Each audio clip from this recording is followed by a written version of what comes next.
اعوذ باللہ من الشیطان الرجیم بسم اللہ الرحمن الرحیم لقد رضی اللہ عن المؤمنین اذ یبایعونک تحت الشجرہ فعلم ما فی قلوبہم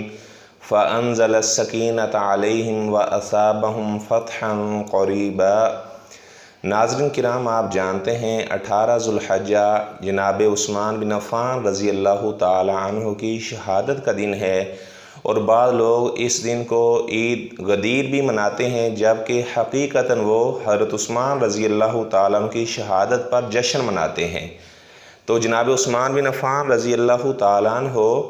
آپ صلی اللہ علیہ وسلم کے دوہرے داماد تھے، اتنا اللہ تعالیٰ نے ان کو شرف عطا کیا۔ اب بعض لوگوں نے کیا کیا، جناب عثمان رضی اللہ تعالیٰ عنہ کی اس فضیلت کو ختم کرنے کے لیے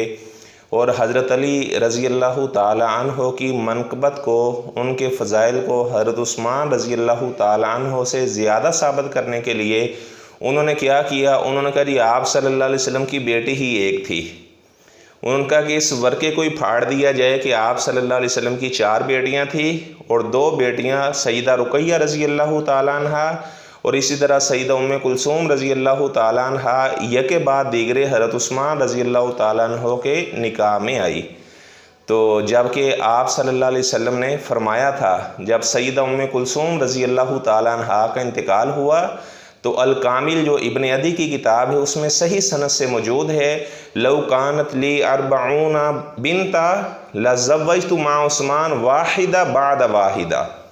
فرمایا کہ اگر میری 40 بیٹیاں بھی ہوتی تو یکے بعد دیگرے میں عثمان بن عفان رضی اللہ تعالیٰ عنہ کے نکاح میں دے دیتا۔ تو حضرت عثمان بن عفان رضی اللہ تعالیٰ عنہ سے آپ صلی اللہ علیہ وسلم مطمئن تھے، اسی لیے تو آپ نے یہ ارشاد فرمایا، اگر کوئی سسر اپنے داماد سے غیر مطمئن ہو تو کبھی بھی اسے اپنی دوسری بیٹی کا رشتہ نہیں دیتا۔ تو جناب عثمان رضی اللہ تعالیٰ عنہ کو ذو النورین بھی کہا جاتا ہے۔ بعد میں اس کی وجہ یہ بیان کی ہے کہ انہوں نے جیش الاسرہ کو بھی تیار کیا تھا اور بیر روما مسلمانوں کے لیے انہوں نے وقف کر دیا تھا، اس لیے ان کو ذو النورین کا لقب دیا گیا۔ بعد نے کہا کہ انہوں نے 2 ہجرتیں کی تھی، حبشہ کی طرف اور اسی طرح مدینہ طیبہ کی طرف، تو اس وجہ سے ان کو ذو النورین کا لقب دیا جاتا ہے۔ اور بعض لوگوں کا کہنا ہے کہ آپ صلی اللہ علیہ وسلم کی 2 بیٹیاں سیدہ رقیہ رضی اللہ تعالی عنہ اور سیدہ ام کلثوم رضی اللہ تعالی عنہ حضرت عثمان رضی اللہ تعالیٰ عنہ کے نکاح میں آئیں یکے بعد دیگرے، اس وجہ سے ان کو ذو النورین کا لقب دیا جاتا ہے۔ تو بہرحال حضرت عثمان رضی اللہ تعالی عنہ وہ شخصیت ہیں، آپ صلی اللہ علیہ وسلم نے فرمایا کہ میرا داماد عثمان وہ میرا صحابی ہے جس سے آسمان کے فرشتے بھی حیا کرتے ہیں۔ احد پہاڑ کے اوپر کھڑے تھے تو احد پہاڑ خوشی سے حرکت کرنے لگا، تو آپ صلی اللہ علیہ وسلم نے فرمایا احد پہاڑ ٹھہر جا، تیرے اوپر نبی کھڑا ہے، صدیق کھڑا ہے اور 2 شہید کھڑے ہیں۔ حضرت عمر رضی اللہ تعالیٰ عنہ اور حضرت عثمان رضی اللہ تعالیٰ عنہ کو آپ صلی اللہ علیہ وسلم نے اپنی زندگی میں ہی شہادت کا سرٹیفکیٹ دے دیا تھا۔ حضرت عثمان بن عفان رضی اللہ تعالیٰ عنہ کے بے شمار آپ صلی اللہ علیہ وسلم نے مناقب بیان کیے۔ غزوہ تبوک کے موقع پر جب وہ اشرفیاں لے کر آئے، انہوں نے بے شمار گھوڑے بھی دیے، اسی طرح اونٹ بھی دیے، اشرفیاں بھی لے کر آئے، تو آپ صلی اللہ علیہ وسلم نے فرمایا ما ضر عثمان ما عمل بعد اليوم، عثمان آج کے بعد کوئی عمل نہ بھی کرے تو اللہ تعالیٰ نے میرے داماد عثمان پر جنت کو واجب کر دیا ہے۔ تو حضرت عثمان بن عفان رضی اللہ تعالیٰ عنہ کو 35 ہجری 18 ذو الحجہ جمعے والے دن بڑی بے دردی کے ساتھ شہید کیا گیا۔ 40 دن تک ان کا پانی بند رکھا گیا۔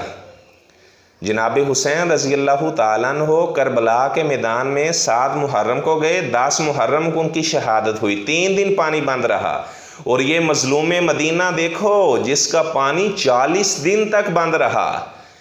یہ کوئی نہیں بتائے گا، میڈیا کے اوپر یہ کوئی نہیں بتائے گا، 40 دن تک حضرت عثمان رضی اللہ تعالیٰ عنہ کا پانی بند رہا۔ اتنی بے دردی کے ساتھ ظالموں نے حضرت عثمان رضی اللہ تعالیٰ عنہ کو شہید کیا۔ حضرت عثمان رضی اللہ تعالیٰ عنہ ان کے بے شمار مناقب، آپ صلی اللہ علیہ وسلم نے بے شمار ایسے مواقع بھی آئے کہ آپ نے ان کو جنت کی بشارت دی۔ ابو موسیٰ اشعری رضی اللہ تعالیٰ عنہ کا بیان ہے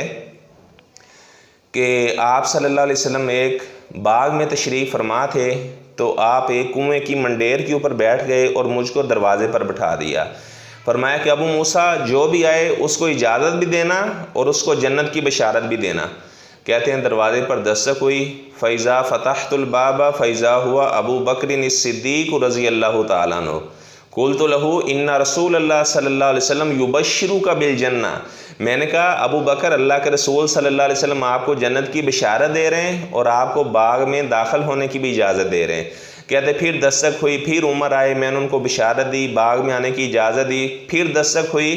تو میں نے دروازہ کھولا تو آپ نے فرمایا کہ جو بھی ہو اسے کہنا کہ تجھے ایک پریشانی آئے گی، مصیبت آئے گی، آپ نے صبر کرنا ہے، صبر کا دامن نہیں چھوڑنا، اور اس کو اجازت دینا کہ باغ میں آپ کو اندر آنے کی اجازت ہے، بشارت بھی دو اور باغ میں آنے کی اجازت بھی دو۔ تو ابو موسیٰ رضی اللہ تعالیٰ عنہ نے حضرت عثمان رضی اللہ تعالیٰ عنہ کو جنت کی یہ بشارت بھی دی جو آپ صلی اللہ علیہ وسلم نے ان کو حکم دیا تھا۔ تو اور اسی طرح پھر وہ باغ میں داخل ہوئے، منڈیر تو مکمل ہو چکی تھی تو وہ نیچے آ کر بیٹھ گئے۔ تو بعض محدثین نے کہا کہ اس سے مراد یعنی خلفائے ثلاثہ کی قبریں مراد ہیں۔ ابو بکر عمر رضی اللہ تعالیٰ عنہما تو آپ کے پہلو میں سوئے ہیں، اور منڈیر کیونکہ کنویں کی مکمل ہو چکی تھی، عثمان رضی اللہ تعالیٰ نیچے بیٹھ گئے تو ان کی قبر مقبرۃ البقیع میں ہے۔ تو عبداللہ بن عمر رضی اللہ تعالیٰ عنہ سے بھی ایک آدمی نے اعتراض کیا تھا کہ حضرت عثمان رضی اللہ تعالیٰ عنہ بدر میں شریک نہیں ہوئے تھے، بیعت رضوان میں شامل نہیں تھے، تو اسی طرح حضرت عثمان رضی اللہ تعالیٰ عنہ احد کے میدان میں بھاگ گئے تھے، بھاگنے والوں میں یہ بھی شامل تھے۔ تو وہ فرمانے لگے بدر میں تو آپ صلی اللہ علیہ وسلم نے خود ان کو حکم دیا تھا کہ میری بیٹی رقیہ بیمار ہیں، آپ ان کی یعنی ادھر علاج معالجہ کروائیں تو آپ کو اللہ تعالیٰ بدر کے غازیوں والا اجر عطا فرمائے گا۔ اسی لیے غزوہ بدر میں 312 مسلمان شریک ہوئے، کسی بھی مسلمان سے پوچھے تو وہ کہتا ہے 313 تھے، کیونکہ آپ صلی اللہ علیہ وسلم نے خود حضرت عثمان رضی اللہ تعالیٰ کو مدینہ طیبہ میں رکنے کا حکم دیا تھا، اور فرمانے لگے کہ جاہل آدمی بیعت رضوان تو ہوئی حضرت عثمان رضی اللہ تعالیٰ کی وجہ سے تھی۔ آپ صلی اللہ علیہ وسلم نے جب انہیں اپنا قاصد بنا کر مکہ روانہ کیا تو یہ بات مشہور ہوئی کہ مشرکین مکہ نے ان کو شہید کر دیا ہے۔ تو آپ صلی اللہ علیہ وسلم ایک ککر کے درخت کے نیچے بیٹھ گئے، فرمایا جب تک عثمان کی شہادت کا بدلہ نہیں لے لیں گے یہاں سے نہیں جائیں گے۔ تو بیعت رضوان تو ہوئی حضرت عثمان رضی اللہ تعالیٰ کی وجہ سے تھی، اور آپ صلی اللہ علیہ وسلم نے اپنے ہاتھ کو حضرت عثمان رضی اللہ تعالیٰ کا ہاتھ قرار دیا۔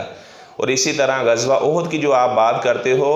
تو آپ قرآن نہیں پڑھتے، سورہ آل عمران نہیں پڑھتے، آج بھی جاہل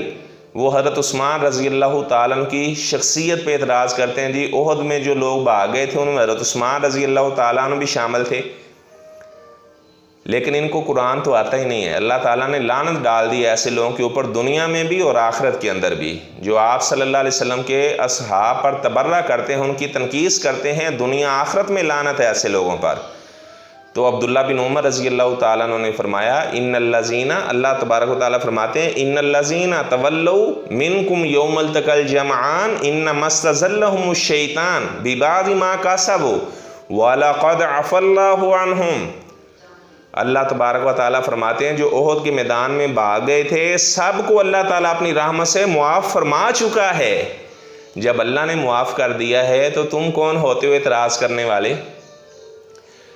تو آج بھی بعض ایسے حشرات الارض ہیں جو حضرت عثمان رضی اللہ تعالیٰ کی شخصیت پہ اعتراض کرتے ہیں۔